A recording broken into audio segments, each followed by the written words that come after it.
মুসা আলা নবিয়িনা ওয়া আলাইহিস সালাতু ওয়াস সালাম তুর পাহাড়ে গেলেন, আল্লাহর সাথে কথা বলতেছেন। বলতে বলতে মজা পেয়ে গেলেন। রবের কথা অত সুন্দর, না জানি আমার রব কত সুন্দর। মুসা নবী বললেন, আল্লাহ পর্দার আড়ালে আর কত কথা বলবে, একটু দয়া করে দেখা দাও। রব্বি আরিনি। আল্লাহ বলেন, লান তারানি, আমাকে দেখার কোনো কায়দা হবে না। মুসা নবী বললেন, আল্লাহ দেখবই দেখবো, না দেখে যাব না। কারণ তোমার কথায় এত মোহাব্বত আর মজা, না জানি তোমারে দেখলে কত মজা লাগবে, তুমি একটু দেখা দাও। আল্লাহ বলেন, ও মুসা তোমার চোখে সে পাওয়ার নাই আমাকে দেখার মতো, তবে আমি তুর পর্বতের নিকটে একটু নূরের তাজাল্লি আমি ছাড়ব। যদি তুমি ধৈর্য ধারণ করে সহ্য করতে পারো তো আমারে দেখতে পারবা। আল্লাহ টাইম দিলেন, আসো। মুসা নবী তুর পর্বতে আসলেন। আল্লাহ তাআলা নূরের এক চিমটি তাজাল্লি ছাড়লেন। ফালাম্মা তাজাল্লা রাব্বুহু লিল জাবাল, পাহাড়ের মধ্যে যখন নূরের তাজাল্লি ছাড়লেন, মুসা নবী বেহুশ হয়ে গেলেন। ওই নূরে পাহাড় ভস্ম হয়ে গেল। আল্লাহকে আর দেখা হলো না। আল্লাহকে বান্দা দেখার জন্য তোমার সে পাওয়ার লাগবে, পাওয়ার নাই। আল্লাহ পাক রব্বুল আলামিন মুসা নবীকে দেখানোর জন্য টেস্ট করলেন। মুসা নবী ফেল হয়ে গেল। চলে গেলেন বাড়িতে। কেউ এখন নেকাব লাগায়, চেহারায় পর্দা লাগায়, কারণ যে তাকায় সে অন্ধ হয়ে যায়। বিবি সাহেবা সফুরা শুআইব আলাইহিস সালামের কন্যা ডাক দিয়া কয়, পয়গম্বর সবাই পর্দা লাগাইতে পারে, আমি তো লাগাইতে পারি না। আমার মাশূকেরে যদি আমি না দেখি কলিজা ঠান্ডা হবে না। মুসা নবী, আপনাকে আমি দেখব না, হতেই পারে না, নেকাব সরায় দেন।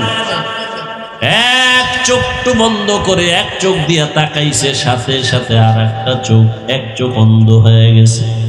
নজর দেওয়া মাত্র চোখ অন্ধ হয়ে গেল। আবার বাকি চোখ দিয়া তাকাইছে, বাকি চোখের পাওয়ারটাও চলে গেল। মুসা নবীরে আল্লাহর নূরের একটু তাজাল্লির অংশ লাগছে। এই আল্লাহকে দেখবে দূরের কথা, এখন মানুষ মুসা নবীর চেহারার দিকেও তাকাইতে পারে না। আল্লাহর মুহাব্বত যখন গালেব হয়ে গেল, মুসা নবী রাস্তা দিয়া যায়, পাহাড়ের পার্শ্বে দেখে একটা পাথর কান্না করে পানি ঝর্ণার মতো বের হচ্ছে। মুসা নবী কয়, এই পাথর কাঁদো কেন? পাথরের আওয়াজ শুরু হয়ে গেল। পাথর কথা বলতে পারে না। কোরআনের আয়াত, আল্লাহ তাআলার ভয়ে পাথর ফেটে যায়, পাথরের মধ্যে ঝর্ণা দ্বারা শুরু হয়। পাথর কেন কাঁদে?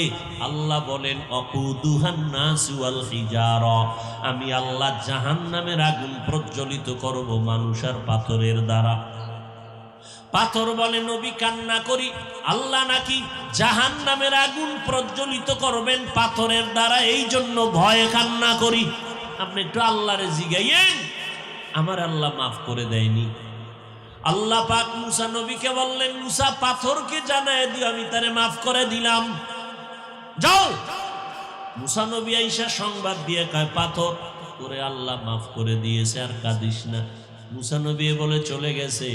আর একদিন ওই পথ দিয়া চলতেছে, নজর করে দেখে পাথর কান্না বন্ধ করে না, পানির ঝর্ণা ধারা প্রবাহিত হয়ে গেল। মুসা নবী বলে, রে পাথর, এতদিন জাহান্নামের ভয়ে কান্না করেছো, আল্লাহর অর্ডার, আল্লাহর হুকুম তোরে আল্লাহ মাফ করে দিলেন, আমি নবী হয়ে শুনাইলাম, আবার কেন কাঁদো বল? পাথর বলে, এতদিন কান্না করেছি জাহান্নামের ভয়, আর এখন কান্না করি আমার মাওলার ইশক আর মুহাব্বতের কারণে কাঁদি। এতদিন কান্না করে আমি বুঝলাম আমার মালিকের কাছে কান্না বড় দামি, কান্নার বড় দাম। আল্লাহ কান্নাটারে কত বড় পছন্দ করেন। এখন আমি জাহান্নামের ভয়ে কাঁদি না, আমি এখন কান্না করি আমার মাওলার মহব্বতে ভরিয়া।